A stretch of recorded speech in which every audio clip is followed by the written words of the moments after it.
The festivities, Judy Backrack, contributing editor at Vanity Fair magazine. Judy, welcome to you. We were noticing all the snow in Washington.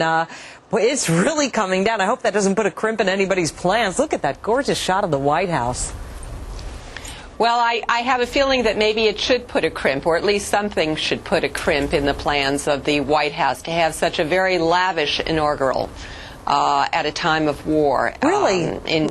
Yes. Okay. What I've noticed is the worse a war is going, the more lavish the inaugural festivities. When Franklin Delano Roosevelt was president, during a time of war, of course, as you know, he had a very modest inauguration and a very tiny party where he served chicken salad, or where chicken salad was served. And that was when we were winning a war. Right, but Judy, when it seems like...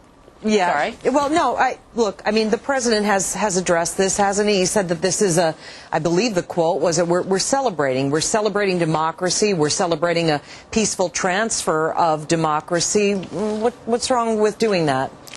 Have you noticed any peace or any transfer of democracy in Iraq? If you have, you're the first person to have seen it, and I'd like to hear about it. Well, I've noticed the elections coming up, and Judy, to be honest with you, I didn't really want to argue politics with you this morning. I was, just wanting to... Oh, really? I thought I was allowed to talk about what I wanted to talk about. Well, you certainly have that right. Let me ask you this: what should they have cut back on? I mean, we've had lavish inaugurations. $40 million. All right. Well, how would you plan it? May I say something? Sure. May I say something? We have soldiers who are incapable of protecting themselves in their Humvees in Iraq. They have to use bits of scrap metal in order to make their Humvees secure. Their Humvees are sitting ducks for bombs. And we have a president who's using $40 million to have a party. Judy, what would you suggest for the inauguration? How would you do it?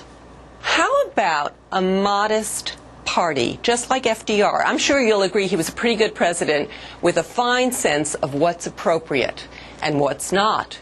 And during a time of war, 10 parties are not appropriate when your own soldiers are sitting ducks in very, very bad vehicles. Well, don't you think that the president has given his proper respect to our troops? I mean, yesterday, as far as I can tell, the festivities opened with a military gala. They ended with a prayer service. There does seem to have certainly been a tremendous effort over the past couple of days, and more than that, to honor our troops. Well, gee, that prayer service should sure keep them safe and warm in their flimsy vehicles in Iraq. I'd rather see that money going to them rather than to a guy who already is president for the second time. Well, Judy Backrack, I think we've given you more than your time to give us your point of view this morning. Well, thanks for having me on. All right.